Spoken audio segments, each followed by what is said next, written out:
Now I'm pleased to introduce Mr Ian Nightingale. Ian is the Industry Participation Advocate. His role is to further the aims of the state's industry participation policy to ensure local businesses leverage maximum opportunities from the $3.8 billion worth of contracts let annually by the Government of South Australia. This includes reforming procurement policies and practices to ensure that local businesses are not disadvantaged and that the benefits of buying locally are taken into account when assessing the relative value of applications from local businesses. An important part of his role is to build awareness across government agencies about what South Australian companies have to offer. This is not about special treatment or price preference. Rather, it is about opportunities that recognise the important contribution local companies make to the South Australian economy. Many SA companies are leaders in their field, and it's Ian's vision to use his role to help build and maintain the skills and capabilities needed to successfully compete for government contracts, at the same time building competitiveness of local companies in other markets. Often there is confusion between value for money and least cost. Value for money can take into account other benefits, such as jobs, whole-of-life costs including maintenance, servicing, quality, and importantly, ongoing supplier relationships. Ian believes that the independence of the Office of the Industry Advocate allows him to be a catalyst for change, listening to industry concerns and recommending action to government on procurement reforms. So let's hear more about his thoughts from Ian. Welcome, Ian. What I'd like to cover today, and the thrust of my presentation, is why an effective industry and participation policy is so important to the state, how a strategic sourcing policy can deliver economic benefits to the state, and then an outline on the recent tendering and procurement reforms that's been approved by Cabinet. You may be thinking, why so much interest in industry participation all of a sudden, or even why would you have an Office of the Industry Advocate? I thought the same when the Premier asked me to take on this role. However, a few points for us to consider before I get into the specific role that I'm now in.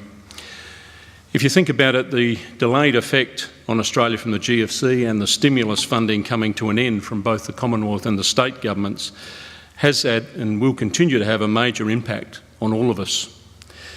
The softening of the economy, particularly within critical sectors such as building and construction, and the effect of a two-speed economy has been profound. The strength of our Aussie dollar, being so high for so long, has really seen the structure of our economy change to the point now where it's viable to import pavers from China. While the public sector has been in this tight physical environment for quite a while, the emphasis has been to focus on least cost and not value for money. And in my opinion, this has not always delivered the best value proposition for the state. What I have observed since taking this role is the relationship between procurement efficiencies and productivity improvements across government agencies. Until recently, strategic sourcing has really not been seen as one of the important levers the government has to pull, except, I would say, for the major projects that the government's embarked on. Because of our economy and being a predominantly SME state, how and when the government spends its money is critically important to all of us. Can I get this? No. Our role is, and Judith mentioned some of this, but our role is to build awareness of locally based companies and what they have to offer, create opportunities through a strong industry participation policy, and to initiate change to procurement practices to deliver the government's objective. It's important to say, as Judith already mentioned in the intro, this is not about special treatment or price preference. Rather, it's about creating opportunities for locally based companies, and I would emphasise locally based companies. They could be international companies here, national companies here, but if they're genuinely in the state, we're referring to them as locally based companies. A major focus of our office has also been to review impediments local companies face in tendering for government work, with the objective of increasing the number and diversity of those companies that meet tender requirements. Again, Judith mentioned it, but in this role I've noticed that we have many world-leading companies in their field here, but they may not be recognised locally. I'd like to share with you some of the feedback I've received from well over 300 interviews with those locally based companies, and their views went like this. There's a need to review current procurement processes and the variations across agencies to provide better value for money for government. Consideration of local contribution and content at the design and conceptualisation phase of a project is critical, especially when the agencies go out for technical advice from engineers or architects or the like. Often the requests for proposal do not articulate the objective of the procurement practice. Onerous non-compliance bid rules often stifle innovative responses, and Chris mentioned this in his address. And the feedback to successful bidders are watered down by probity concerns to the point where they're too vague and of little help, and that is something that we will be working with the board on. The contract negotiation and contract management is often seen to be very regimented, and the indemnity provisions and contract terms are making it extremely difficult for smaller companies to do business with government. And equally, many local businesses are not contract ready to deal with government. There's a view that there's a lack of engagement with industry and the use of overly prescriptive tender specifications rather than providing an innovative solution to the business problem at hand. In my view, there is a need to review the thinking about least cost versus value for money. Value for money needs to look beyond least cost and brings to bear the broader cost-benefit approach and considers the whole of life, including maintenance, supplier relationships, servicing, quality and the like. The government wants procurement to become an economic leader that benefits the state and its supply base. I just appointed Deloitte Access Economics to recommend reform to the state government about spending so it generates a greater economic contribution to our state's economy by delivering more jobs, investment, innovation and economic activity to the state. The recommendations will establish the key sectors where the economy contribution test should be included in award criteria, and I hope this report should be to me by the end of December. In addition to the economic contribution analysis, a procurement efficiency review has been commenced, with Ernst & Young being awarded that work. The objective of this project is to identify tangible ways to reduce the cost of tendering and procurement for business and the South Australian Government alike, while maintaining and improving procurement efficiencies. These two pieces of work will recognise the importance of supporting increased industry participation through streamlined procurement practices and the economic contribution made by locally based companies. I expect the findings of these two projects will allow me to make further recommendations to the state government. The next round of reforms that I would like to look at is alternative procurement options and foster an early engagement with industry sectors with the view of using a more performance or outcome-driven approach in drafting tender specifications rather than being too prescriptive and missing the innovation that can sometimes be provided. I'd like to touch on just a few of the initiatives our office has been working on and which have proved quite successful. We now have a range of case studies which has allowed us to examine the barriers local companies face when tendering work for government and what improvements they might need to make to be successful. And this includes whether they get genuine, relevant and constructive feedback. The other is the Meet the Buyer program that I hope you've heard about. These events create an opportunity where business people can meet face-to-face with senior government buyers and project managers and allow those companies to present what they have to offer in a very open and transparent manner. The first we conducted in this series was with Building Construction on the 6th of September, and our office was over the moon at having 280 odd people in attendance. The second one was Goods and Services, which we did on the 13th of November, and we had something like 330 odd people again joining us, and that one was at the New Adelaide Oval. Tomorrow we've got Advanced Technology and Creative Industries, again at Adelaide Oval, and it's something like 440 or 450 people attending. This is the sort of thing that breaks down this sort of uncertainty about how to approach senior government agents, people in procurement. Another initiative of my office is the Tender Ready project, which we've asked Business SA to lead with other industry associations. What they will do is identify a sample of companies that have missed the cut in recent times and work with them to understand what it is that they need to improve and hopefully provide a curriculum or a standard for us to work on. Lastly, what I'd like to do is go through with you what the recent reforms mean to your agency and your particular role in procurement and tendering and contract management. The Office of the Industry Advocate now is the main point of contact for the industry participation policy and its implementation and all the things associated with it. All agency staff will need to ensure that the Office of the Industry Advocate is involved at all relevant steps from the acquisition planning stage through the industry participation plan reporting post-contract. In order to support the responsibility I now have under that industry participation policy, a number of critical reforms were agreed to by Cabinet, and these are: there are now 9 industry participation policy principles you need to be aware of, and they are on our website. The industry participation plans now cover far more of the government's procurement spend, as the contract thresholds now have been reduced to $4 million for contracts being let in metropolitan Adelaide to $1 million for contracts being let in regional South Australia. The industry participation plans will be more critical to the award criteria, with a minimum weighting rising from 2% to 5% immediately, with a review after the Deloitte work has finished and we've made further recommendations to Cabinet. Another key point for you to consider: there will be meaningful repercussions as past performance on compliance with industry participation plans will count toward future contracts or future tender scores.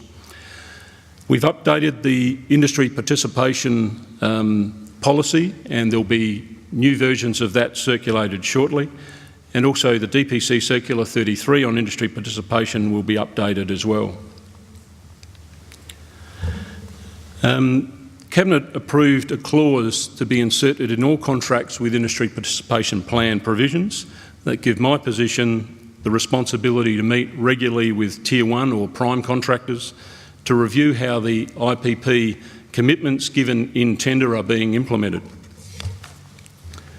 The role of my office was strengthened in these ways. I now have the ability to request meetings with government procurement managers and others on behalf of local companies to review acquisition plans and tender documentation in key contracts to assess unnecessary impediments to local companies bidding for work, to review tender awards, to evaluate if industry participation plan assessment criteria has been applied appropriately by those agencies, to review contracts and assess performance against those industry participation plans by the prime contractor, which I've mentioned, and to review tenders post-award, when necessary, make recommendations to the relevant Chief Executive or the Minister to ensure that we can improve industry participation practices going forward.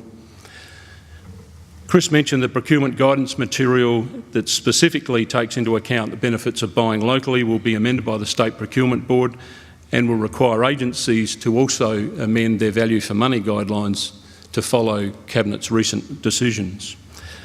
The last few things I'd like to mention are really those other items that you need to be aware of as procurement managers, and they go like this.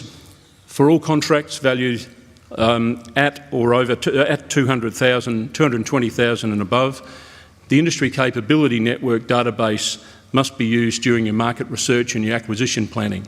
And again, my office can assist you with that, but the intention is to make sure that you can consider appropriate suppliers, what they have to offer, and make sure that they are able and ready to make a tender response. For goods and contracts between 22,000 and 220,000, procurement officers must seek a minimum of 3 written quotes. However, Cabinet has considered that as a matter of policy, it is open for procurement officers to decide at least one of those quotes comes from a locally based company. In the current economic climate, I accept it's going to be a challenge with the debate over value for money versus least cost. But no one said this was going to be easy, certainly not when I was told I had a new gig. But I genuinely believe it is worth and must be embraced. It is worth exploring and must be embraced by our elected government, our Treasury officials, and be adopted at an operational level within agencies wherever possible. Thank you for sparing the time, and I thank IPA for giving me the opportunity to speak to you. Emily Wilson from SA Health asked, in relation to the requirement for organisations to include an industry participation plan as part of a submission for tender, how does this align with international trade agreements with the USA and Chile, where tenders are not restricted to or prioritised for the local SA business community? And a second part of that question, what is the level of commitment organisations need to make to guarantee employment for all South Australians? I guess that's for you to start, Ian. The question about local companies is something I tried to emphasise in my address, is that those companies could be, that are tendering for work with the government using these industry participation plans, could be international companies, national companies, local companies. The intention is for it to have a level of weighting within the criteria that looks at the economic contribution made by those companies in a range of areas. Now, whether that's the capital expenditure, whether it's the number of jobs that'll be in the state, but in no way is it intended to disadvantage those companies if they're genuinely looking at doing business in South Australia. Sorry, Judith, the second part of the question was? The second part of it is, what's the level of commitment organisations need to make to guarantee employment for all South Australians? I don't think, certainly from our point of view and our office's point of view, it will really be identifying the level of employment that will be sourced from within the state, the level of employment that may be coming from interstate or overseas, but it won't be the one and only criteria. And the other thing I should mention while I've got the microphone is that, again, the economic contribution analysis will only be a percentage of the overall valuation. You'll still be looking at cost or price, you'll still be looking at technical capacity, the risk profile of that particular company, just like you do now. However, it will be a more relevant percentage rather than the previous 2%. Anyone thought of a question? Yes, up the back there. Just wait for the mic. That's a fair run.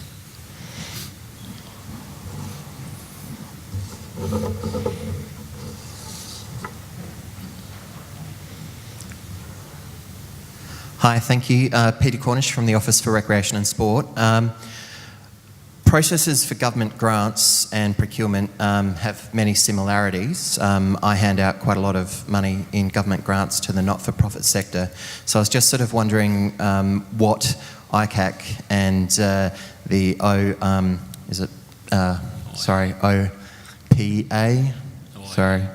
OIA, sorry Ian, what sort of effect that has in the not-for-profit sector especially? You want to take that? I don't think the creation of my office should affect any public authority which prior to the 31st of August had robust ethical procedures. And provided a public authority was, prior to the 31st of August, operating within the law and it's continued to do so, I don't think the establishment of my office will have any effect on the way in which any authority does its business. The purpose of my office, I think, is threefold. First, it has a deterrent effect, I think. If it's widely known in the public service and public sector employees that I exist and that I have very wide powers, that'll act as a deterrent.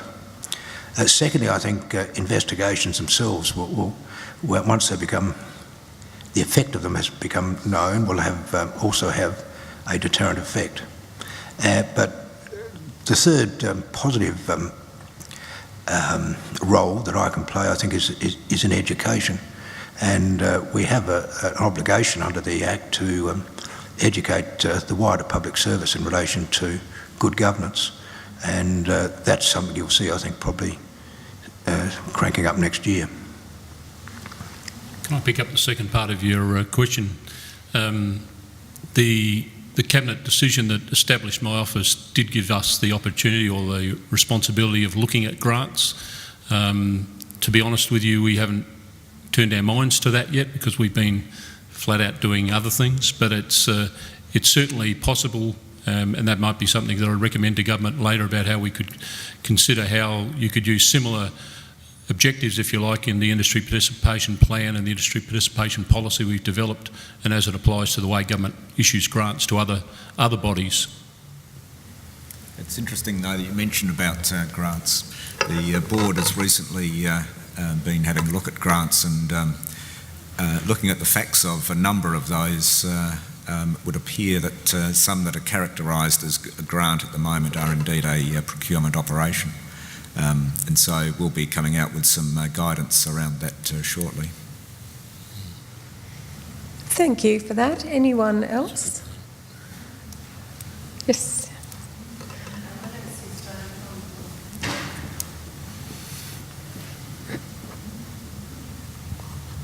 Hi, my name is Sue Stoner from Public Transport Services Division. I wanted to ask how much weighting is needed to be considered towards local suppliers when evaluating a tender bid, especially when the cost of that local supplier is significantly more but quality is the same. So where do you draw the line? The percentage or the criteria that you will use at the moment is 5%. So the analysis against the industry participation plans that the companies provide and our officers look at is currently 5%. The intention for the work that Deloitte Access Economics are doing is to be able to provide me with some advice that I can recommend to Cabinet that's more relevant to industry sectors rather than just one flat figure.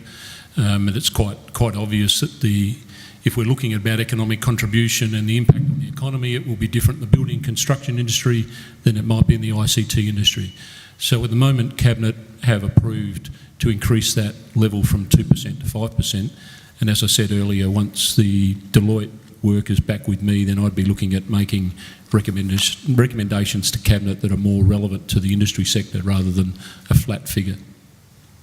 And in that, they're also assisting us, and that will look at particular questions that you would be asking companies to be able to provide that information as part of your evaluation.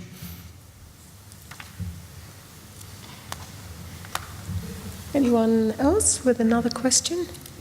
Yes? Thanks to the panel. Charles Moore from DeMita. One issue that raised by Justice Lander is the issue of openness and transparency when dealing with suppliers and the need to do that, which is a very important point. We then heard from Ian a little bit later on talking about the need to build relationships with suppliers. For our online staff, that might lead to some confusion. Is there any can the panel comment on how we might resolve some of those issues at the frontline end? Want to take that? It's inevitable that if you're dealing with the same suppliers, time and again, a relationship is created. Usually it's a positive relationship.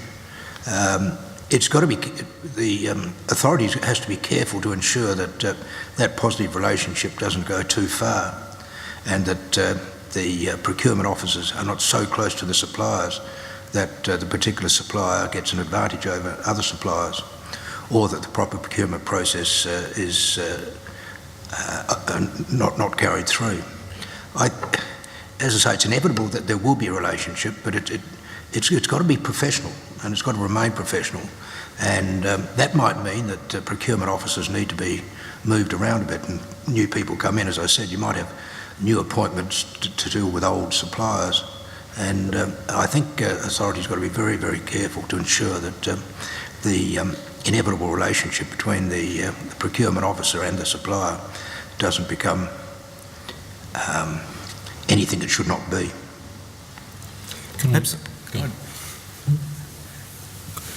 I think that the issue around engagement is one that it's about judgment, we can't be open for business in government if we don't engage with business. And the notion that we are going to lock ourselves away, as some people do, and only poke their head out when a contract expires for another round is just inappropriate. For the board, it is about the equality of treatment. It is about being able to engage with suppliers, whether it be at conferences, when we go along to and see people at conferences and supplier stands. It's about how we engage and look at the organisations in South Australia or interstate. It's about us being able to be best placed to be able to understand innovation so that we can set out and define what it is that we're going to buy appropriately. Locking ourselves away won't do that. Locking ourselves away and being concerned about that we're going to be held to ridicule won't be useful either. As I said in my address, I think it is really important that we're able to hold our heads high and have documentation and be able to report why we take particular decisions. Judgment isn't black and white. Judgment is what senior people are paid for. We'd all have ASO 1s in the sector if we didn't need judgment. I think society does change at different times. You know, reflecting back when I joined the sector many years ago, what was expected then with stores officers is very, very different to what we expect of procurement officers these days. So we have to engage. It's about how we deliver value to government. If we can't do it, well then there'll be a different arrangement put in place. We have to be able to do it within a legislative framework. Charles, can I pick up the second part of that? And that's one of the fundamental reasons behind these Meet the Buyer events, because they're open to everybody. They're not exclusive, not preferencing any one company. But what it's doing in the three that we've seen is the staff, the agency staff that have been there, and a number of you might be here now, but a lot of the people I've spoken to after those events have said to me, this is a fantastic way, because I can sit down, I can have 15 or 20 minutes with a company I've never met, don't know what they necessarily are providing, but now I do, and those sorts of things will allow those staff to think differently when they design tender specifications in the future, just to provide a more innovative solution to the problem or what the business needs might be of that agency. Very good. Here's a question. Yes.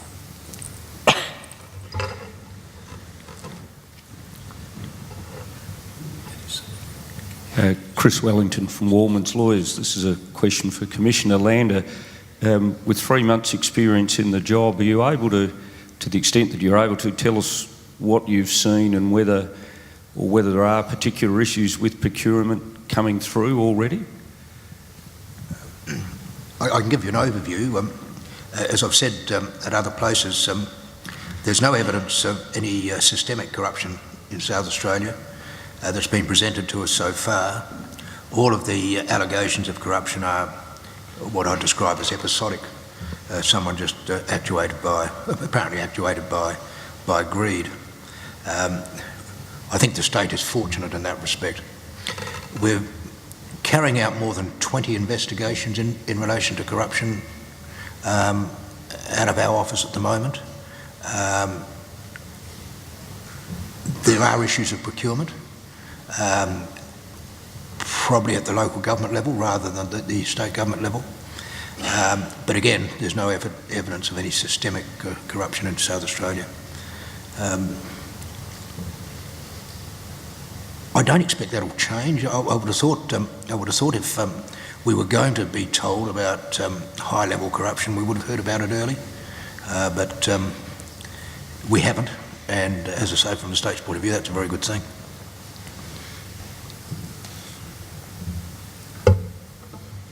Just while you're thinking, I do have a question on a card from the floor. It's for Ian. What's in place to stop local companies that want to hold up a process by requesting your organisation to go through their plan? as in they're not acting in good faith? Well, if they won't, we won't be holding up that plan. So for those of you that have worked with these industry participation plans previously, they go out as part of the tender brief, so they're in the pack that all of those companies require. It will be very clear about what their obligations will be in completing that detail as part of their other detail required by the tender. We won't be taking any particular interest at that point other than assessing the merit of those individual plans against another. So they have no opportunity to liaise with you while you're assessing their plan? That's a bit late. Yeah. Are there any other questions? Yes. I'm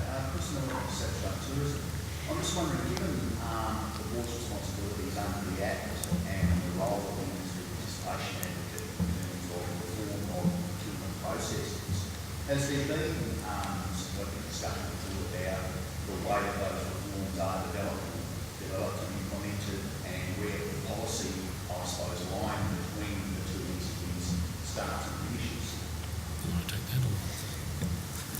Thanks, Chris. We have had discussions with Ian about what needs to be, what we think as an independent board needs to be reflected within board policy. There are many policies of government that impact on procurement. Not all of them are reflected in the policies of the State Procurement Board. Clearly, we have we set policy and guideline for procurement, and we want to make sure that that is relevant for government at the moment, and that's why we have and will continue to be engaged with Ian. Are there going to be tensions between the way that the board may see things and Ian? Yes, there will be, and there should be. Ian's an advocate. We're setting a policy for government, setting a policy for the public sector. There will always be people there will always be different policies that provide that tension, and that's where judgment needs to be applied by departments. I've had many people ask, well, a similar question, but also in the area of sustainability. What is the board doing? Why aren't we requiring that we have 5-star, Green Star for everything that we do, etc.? We've set our policies. Government has has set out some of the things that are important for them from a policy point of view, and the diversity of policy needs to be integrated by departments. Can I pick up on that point? Because in a sort of a parallel way, the government has a workforce participation policy. We would be working wherever we can to make sure the industry participation policy is consistent with that. The government has the opportunity to look at Aboriginal enterprise, or the opportunities for Aboriginal enterprises in the way of tendering and procurement. So there'll be, as Chris has mentioned, there'll be a number of policies that sit around the fundamental role of my office around industry participation and its impact on the economy.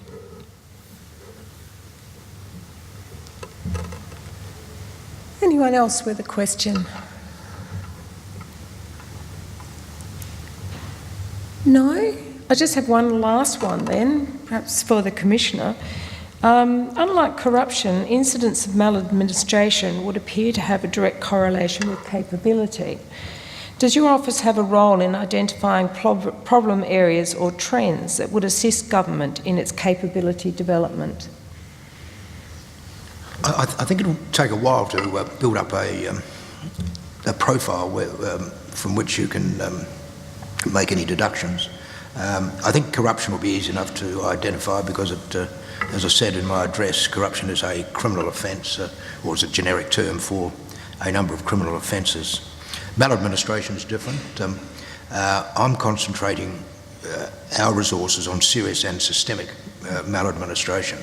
As to the other matters of maladministration, they ordinarily would be dealt with by the Ombudsman. the investigations, even the investigations into serious and systemic maladministration, will be usually carried out by the Ombudsman or by a public authority. The Act doesn't contemplate that I will carry out those investigations except in very rare circumstances. The Act contemplates that my investigations will be into corruption and that I'll have the oversight of investigations by the Ombudsman or a public authority in relation to misconduct and maladministration. But I'm expecting that there will be some matters of maladministration that are serious enough for investigation by my office, but it'll take some while, I think, to build up a profile from which any data can be extracted. Can I just say one thing that I want to endorse what Chris said in relation to a matter he mentioned twice about judgment. All behaviour is a matter of judgment, and improper behaviour is a matter of bad judgment. It's usually activated by or actuated by greed or power or something of that kind. But in the end, we all have to make a judgment as to whether something is right or wrong. My rule is that if you're not sure, just don't do it. You just don't do it. You don't involve yourself in any sort of conduct which you aren't quite sure whether you should be doing or not. And I think that has to be the golden rule, that where you doubt yourself, you just simply don't do it. Well, I think that's a very good note to finish on today.